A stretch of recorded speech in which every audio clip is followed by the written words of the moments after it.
Hello aspirants, welcome back to our channel TNPSC Central. இன்றைக்கான வீடியோவில் என்ன பார்க்க போகிறோன்னு பார்த்தோம்னா பாலிட்டி எக்ஸிக்யூஷன் கைடில் ஃபஸ்ட்டு ஹை ப்ரையாரிட்டி டாப்பிக்கில் ஃபஸ்ட்டு டாப்பிக்கான பார்லிமெண்ட் பற்றி தான் பார்க்க போகிறோம். ஏன் அதை ஃபஸ்ட்டு டாப்பிக்னு சொல்கிறேன்னா ஆல்ரெடி ப்ரீவியஸ் வீடியோவில் சொல்லியிருப்பேன் எப்படி நம்ம பாலிட்டி படிக்கணுன்னா என்னென்ன தேவை, எப்படி சிலபஸை நம்ம பிரித்து படிக்கணும் அப்படின்னு முன்னாடி வீடியோ போட்டிருப்பேன். ஸோ பார்க்கலன்னா அதை பார்த்துட்டு வாங்க, உங்களுக்கு இன்னும் கொஞ்சம் கிளாரிட்டி கிடைக்கும். ஸோ இதில் ஹை ப்ரையாரிட்டி டாப்பிக்கில் ஃபஸ்ட்டு நம்ம பார்லிமெண்ட் படிக்க போகிறோம். நான் ஆல்ரெடி சொல்லியிருக்கேன், ஒரு சிலபஸ்ன்னு எடுத்தோம்னா அப்படியே சிலபஸில் இருக்க அப்படியே டாபிக் அப்படியே லைன் பை லைன் போகணும், அந்த மெத்தடில் தான் போகணுன்னு அவசியம் இல்லை. எந்த மெத்தடில் வேணாலும் நீங்கள் போகலாம். பட் இன்னும் எஃபெக்டிவாக இருக்கணும்னா எது ஹை ப்ரையாரிட்டியாக கேட்டிருக்காங்க அப்படின்னு ப்ரீவியஸ் இயர் கொஷின்ஸ் எல்லாம் அனலைஸ் பண்ணணும், சிலபஸை வச்சு பார்க்கணும். அந்த வகையில் ஃபஸ்ட்டு இப்போ பார்லிமெண்ட் பார்க்கலாம். அதுவும் இல்லாமல் ஒரு டாபிக் நீங்கள் முடித்ததுக்கப்புறம் கண்டிப்பாக அந்த மாதிரி ஹைலைட் பண்ணுங்கள். ஹைலைட் பண்ணுறப்போ உங்களுக்கு ஒரு மோட்டிவேஷன் கிடைக்கும். ஓகே, ஒரு பெரிய டாபிக் நம்ம முடிச்சிட்டோம் அப்படின்னு ஒரு மோட்டிவேஷன் கிடைக்கும். அதுதான் ஹார்ட் காப்பி வச்சுருந்திங்கன்னா அதோட ஸ்பெஷாலிட்டி உங்களால் ஃபீல் பண்ண முடியும். டிஜிட்டலாக இருந்தோம்னா அது ஓகே, இது முடிச்சிட்டோம் அப்படின்னு தெரியும். பட் ஒரு டாப்பிக்கை நேரடியாக நீங்கள் ஸ்ட்ரைக் அவுட் பண்ணுறப்ப, ஹைலைட் பண்ணுறப்ப உங்களுக்கு தெரியும், ஓகே ஒரு டாபிக் முடிச்சிட்டோம் அப்படின்னு உங்களுக்கே ஒரு செல்ஃப் மோட்டிவேட்டிங் ஃபேக்டராக இருக்கும். ஓகேங்களா? ஸோ இப்போ பார்க்கலாம். இப்போ பார்லிமெண்ட்டை நம்ம படிக்க போகிறோம். எப்படி படிக்கணும்னு ஃபஸ்ட்டு சொல்கிறேன். இப்போ பார்த்திங்கன்னா நம்ம ப்ரீவியஸ் இயர் கொஷின் நான் ஆல்ரெடி சொல்லியிருக்கேன்.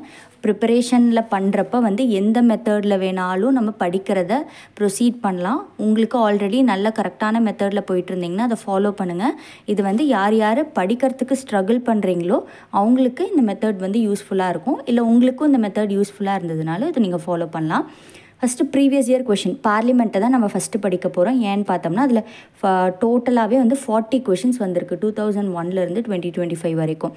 ஸோ அதனால் அந்த டாப்பிக்கை நம்ம ரொம்ப அதிகமாக கான்சென்ட்ரேட் பண்ணி ஹை ப்ரையாரிட்டி டாப்பிக்கான பார்லிமெண்ட் ஃபஸ்ட்டு டாப்பிக்கை எடுத்துக்கிறோம். என்னென்ன கொஷின்ஸ் வந்திருக்குன்ட்டு நம்ம பார்க்குறப்பவே ஜஸ்ட் பார்க்கறனா எப்படி வந்திருக்கு அப்படின்னு கிடையாது, என்ன ஆங்கிளில் அந்த கொஷினை கேட்டிருக்காங்க. இப்போ பார்லிமெண்ட்னு எடுத்துக்கிட்டோம்னா என்ன காம்போசிஷன் கேட்டிருக்காங்களா, பவர் கேட்டிருக்காங்களா, இல்லை அதில் ஒரு ஸ்பெசிஃபிக்காக ஏதாவது ஒரு பர்டிகுலர் பார்ட்டை பற்றி கேட்டிருக்காங்களா, ஸ்பீக்கர் பற்றி கேட்டிருக்காங்களா, லோக்சபா பற்றி மட்டும் தனியாக கேட்டிருக்காங்களா, அந்த மாதிரி நம்ம கான்சன்ட்ரேட் பண்ணி ஃபோக்கஸ் பண்ணி ஒவ்வொரு கொஷினையும் ஃபஸ்ட்டு நீங்கள் பாருங்கள். பார்க்குறப்போ உங்களுக்கு அந்த டாப்பிக்கை எப்படி அப்ரோச் பண்ணணுன்னு ஒரு ஐடியா கிடைக்கும். ஓகேங்களா? இதிலெல்லாம் சிலது போட்டிருப்பேங்க. பார்த்தீங்கன்னா 3 மார்க் கொஷின்லாம் கொடுத்துருப்பேன். குரூப் 1 2011 3 மார்க்காக கேட்டிருக்காங்க அப்படின்ற மாதிரி கொடுத்துருப்பேன். ஸோ இதை நம்ம 3 மார்க் லெவலில் படித்து வச்சுக்கக்கூடாது. எப்பயுமே இதுக்கெல்லாம் ஆன்சர்ஸ் ரெடி பண்ணுறப்போ கண்டிப்பாக இது ஒரு 1.5 பேஜ், ஒரு 10 மார்க் கொஷின், ஒரு 15 மார்க் கொஷினுக்கு ஏற்ற மாதிரி தான் நீங்கள் ரெடி பண்ணி வச்சுக்கணும். ஓகேங்களா? இதில் 3 மார்க்கில் கேட்டவங்க இதே 10 மார்க்னு மாற்றி கேட்குறதுக்கு எவ்வளோ நேரம் ஆக போகுது.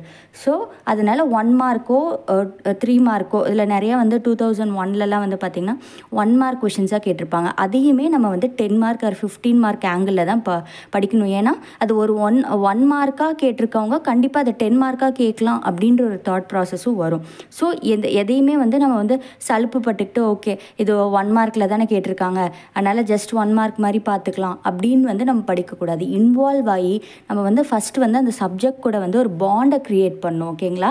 உங்களுக்கு பிடிக்காத சப்ஜெக்டாக இருந்தால் நீங்கள் தான் கொஞ்சம் ஒரு ஸ்டெப் ஃபார்வர்ட் அதை நீங்கள் பிடிக்க வைக்கிறதுக்கு நீங்கள் அது கூட மிங்கிள் ஆனால் தான் எந்த விஷயமுமே நம்மளுக்கு அது பிடிக்க ஆரம்பிக்கும். ஓகேங்களா?